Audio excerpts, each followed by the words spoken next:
존재의 숲에 있습니다. 그저께 한강 작가의 노벨상 수상 소식을 접하고 영상을 하나 올렸는데요. 짧게. 정말 다양한 반응들이 나타나서 이번에는 독자 반응 비평에 관하여 한마디 하려고 합니다.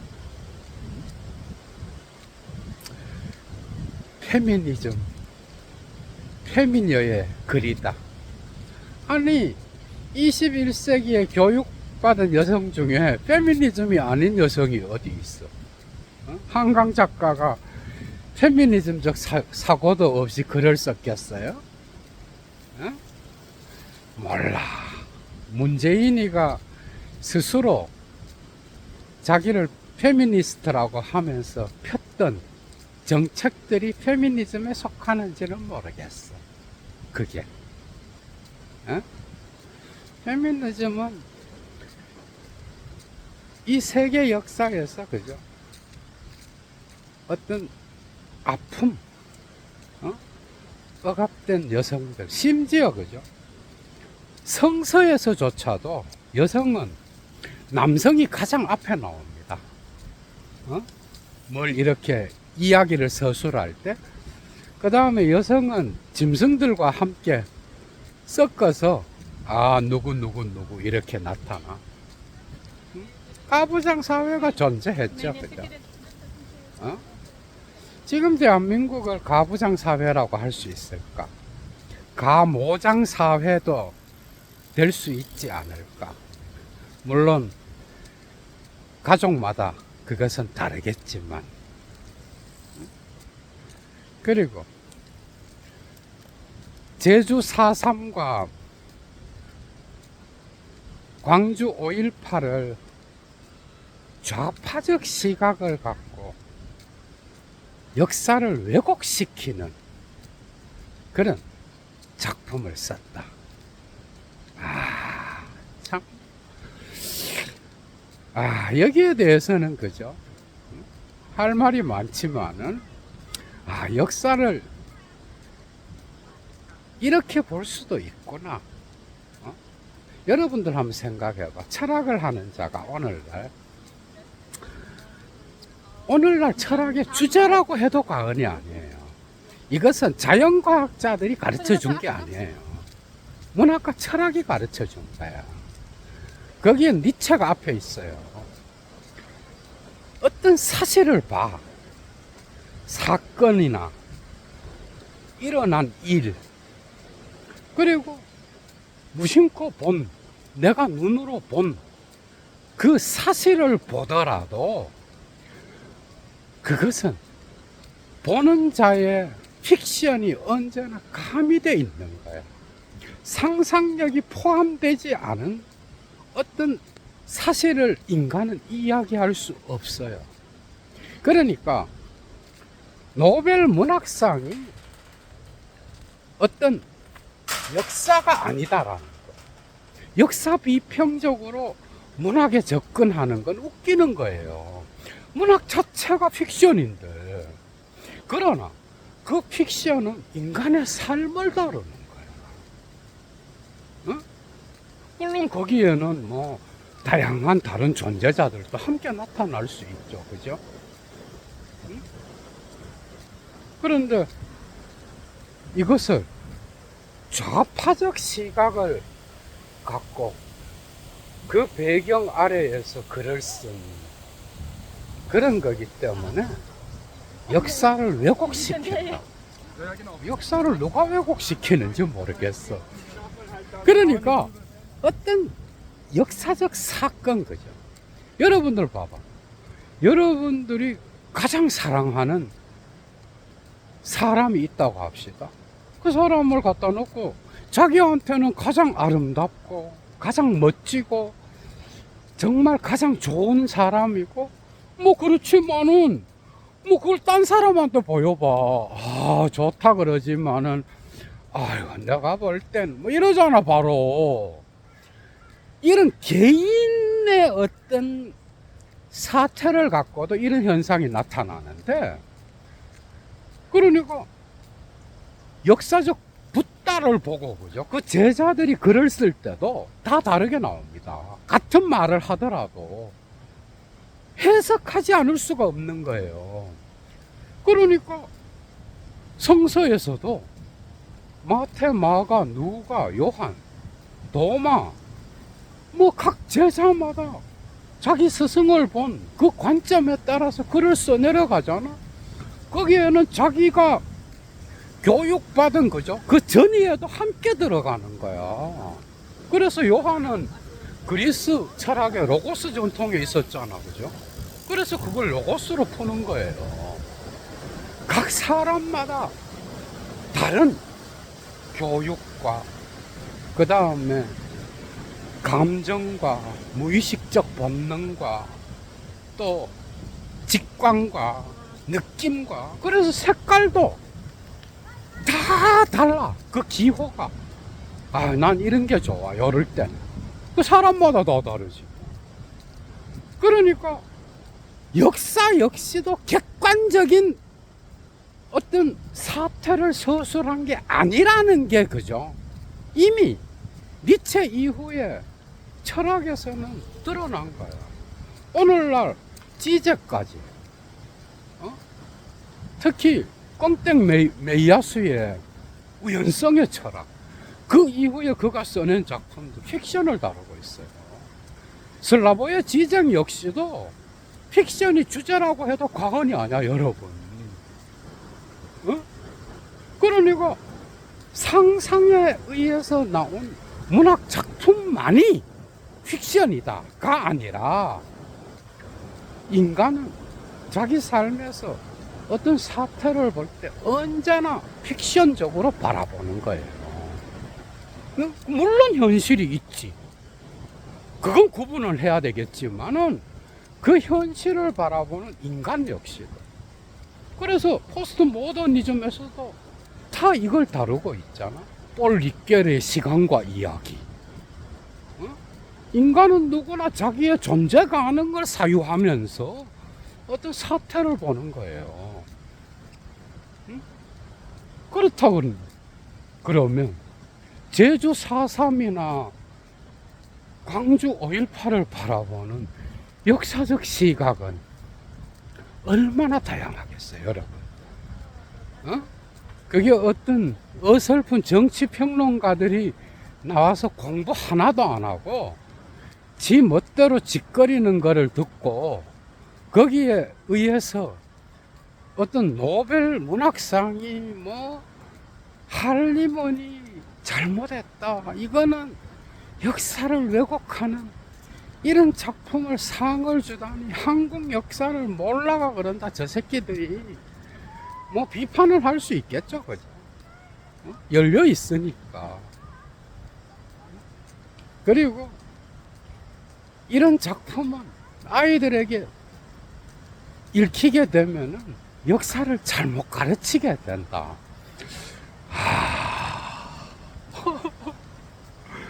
그러니까 그 다름은 인정을 하지만, 그죠? 그렇게 말할 수는 있겠죠. 그러나 문학이라는 장르가 어떤 그 사람이 역사적 사실을 갖고 자기가 사실이라고 믿고 있는, 이미 해석된 거지만은 그것을 그 시각으로 보지 않는다 그래서 그건 잘못됐다, 코미디지, 속아 웃을 일이지. 예를 들어서 레미제라블을 빅토르 위고가 쓰잖아. 그것은 프랑스 혁명의 역사도 함께 들어 있어요. 그 작품, 그 시대의 작가들은 같이 그 역사를 집어넣어. 그럴 때 프랑스 혁명에서 나타나는 왕당파와 혁명파, 그죠?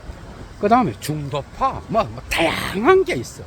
혁명의 원인은 뭐였는지, 지금까지의 기존 질서의 힘을 잡고 있었던 귀족, 왕들, 또 거기에 빌붙어서 살아가는 기존 질서의 힘에 저항하는, 그래서 이 앙시eng 레짐의 어떤 힘이 이런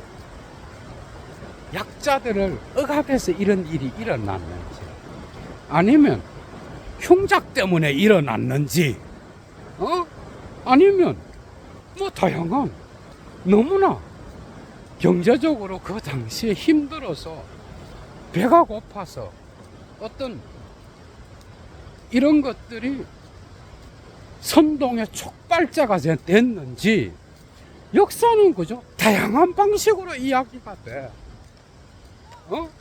수백, 수천 가지예요. 그 하나로 이렇게 말할 수 없는 거야.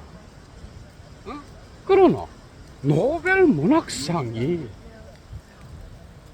문학이라고 하는 그 장르에 대해서는 아무것도 말하지 않으면서 그걸 그냥 자기가 갖고 있는 뭐 상식 수준에서 뭐 이런 문학이 지금이 문학의 시대냐, 이 과학의 시대를 우습게, 완전 천민자본주의에 극치를 달리는 말을 막 써놓은 거야. 그 뭐 쓰레기라서 그걸 둘 수가 없는 거지, 얘도는. 그래서 아직도 4.3과 5.18을 저런 역사적 시각을 갖고 좌파들의 어떤 선동에 의해서 만들어진 역사관이다.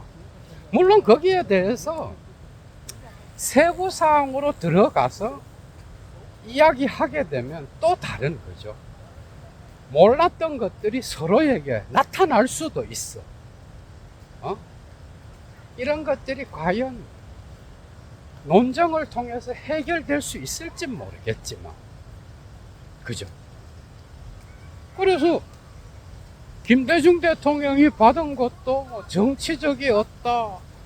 뭐 노벨 평화상이 정치적인 거지, 뭐 정치적인 게 아닌 게 어디 있어, 그러면? 그래서 예를 들면 그런 게 있어. 노벨 평화상에서 93년도인가 이스라엘 팔레스타인 문제에서, 그죠? 오슬로 조약이 체결되잖아. 그 당시에. 그래서 팔레스타인과 이스라엘의 어떤 지도자들이 노벨 평화상을 받았어요. 그때 콜롬비아 대학교의 교수였던, 여러분들 다 알지, 에드워드 사이드. 글 정말 잘 씁니다. 이 사람도 문학가인데 정말 글 잘 써. 막 비판했다고. 뭐 비판할 수 있죠, 당연히. 정치적인 거예요. 정치적인 게 들어가 있어요. 노벨 평화상, 노벨 문학상 다 좌파들의 상이다. 그런데 이쪽 진영에서의 어떤 반응도 웃겨. 역시 광주가 낳은 위대한 딸이다. 이것도 코미디지. 이것도. 이 상은 그죠? 어떤 개인의 상이기도 하지만은, 여러분, 한강 작가의 어떤 위대한 문학성에 의해서 열려진 그런 것 같지만, 넓게 보면, 그죠? 대한민국 전체의 문학이라고 하는 문학의 세계가 있잖아. 한강 작가를 가르치고, 한강 작가 이전에도 한국의 문학은 이미 일제시대에도, 그죠? 엄청났잖아. 살아있었다고. 그 문학의 역사를 이렇게 보면은 이 노벨 문학상을 통하여 한국 문학 전체가 어떻게 보면은 세계 무대에서, 그죠? 특히 서구인들에게 이제 알려질 수 있는 어떤 아주 넓진 않지만 어떤 구멍을 형성한 거야. 그래서 좌파든 우파든, 이걸 좌파 우파로 나누는 것도 웃겨. 좌파든 우파든 어느 진영에 속해 있든 간에 그래도 훌륭한 문인들은, 그죠? 다 축하를 했다고. 일단은 이해가 되죠. 그래서 그럼 모든 이런 사람도 있어. 그럼 이제 한국의 문학이 이제 이 서양의 모든 문학을 물리치고 이제 넘어서는 시대가 됐군요. 정말 개소리를, 정말, 정말 어떻게 해야 될지 몰라, 얘도가. 뭘 넘어서, 뭘,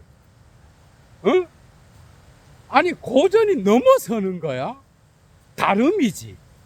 한국의 문화적 양식, 문화적 토양, 한국만이 갖고 있는 독특성, 한국의 역사, 한국의 피, 그죠? 이런 것을 통하여, 글의 형식을 통하여, 언어를 통하여, 그죠? 픽션을 통하여, 거기에 역사적 서술을 통하여 모든 걸 동원해서 서구인들에게 알리는 것도 있는 거야.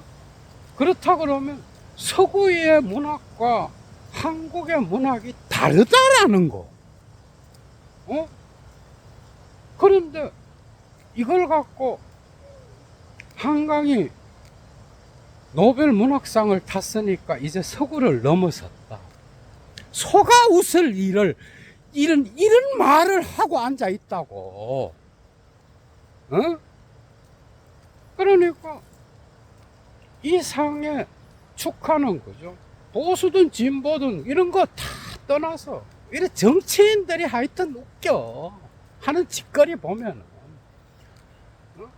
그러나 문인들은 되게 축하를 하죠, 그죠?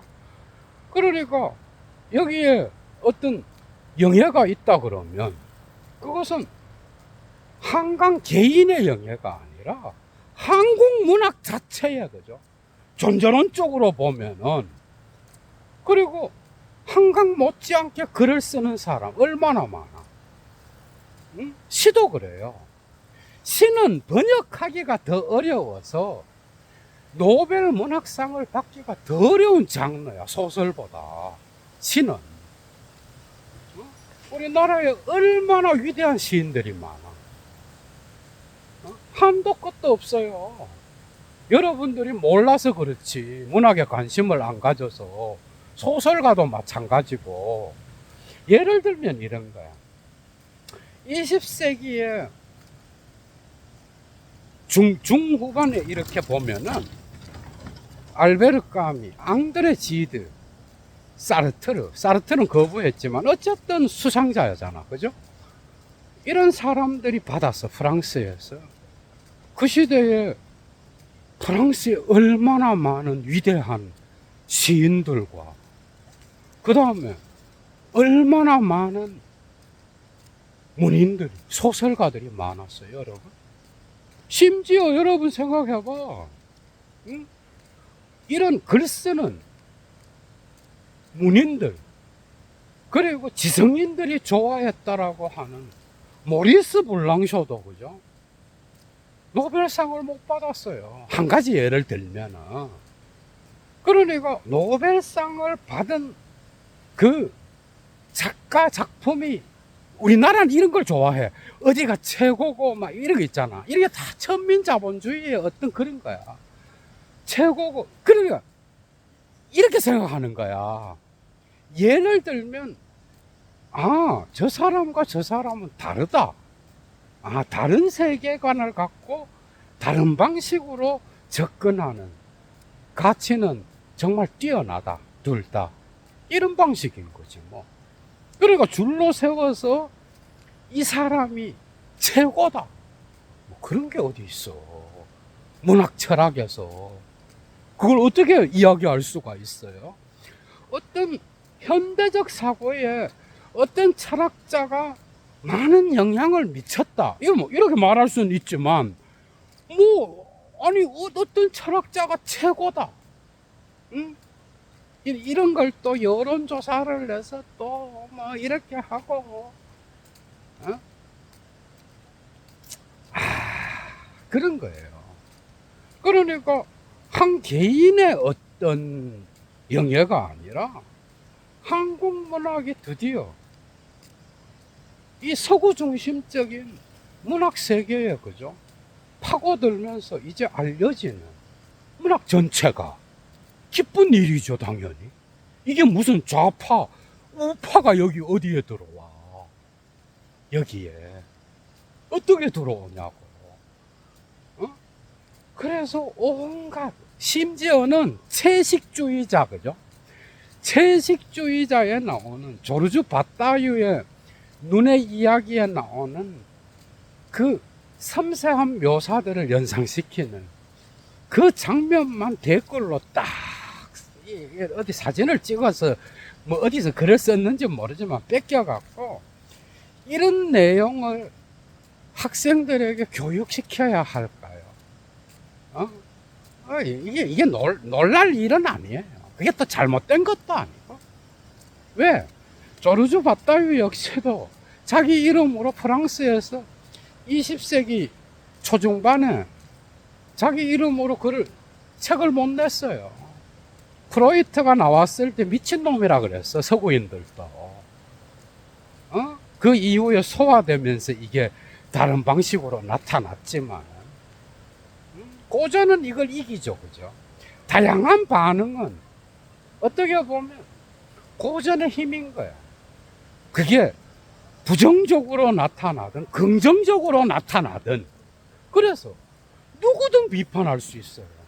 특정 주제를 갖고 이건 너무 페미니스트적이다, 이 부분은 조금 그렇다. 그것 자체가 이미 그 작품의 다양성을 증명하는 거거든. 응? 그러니까 여기에는 어떤 운동이 있는 거죠, 그죠? 해석학적 힘이 있는 거야. 그런 것들을 전부 다 고려해서, 그런데 그런 거 하나도 안 듣고, 그래서 그 댓글들 중에 예도가 가능하면 응답을 하는데 지 생각이 아닌 거야. 어디서 그냥 떠도는 거, 뭐 네이버나 다음에 들어가서 뭐 어떤 논쟁이 일어나서 뭐 제목 같은 이런 것들을 그냥 갖고 와갖고 이거 좌파들의 상이다, 페미니즘적인 뭐 어떠고 저떠고, 참 처음엔 놀랐는데 나중에 보니까 독자 반응 비평인 거예요. 얘도 물러갑니다. 주스.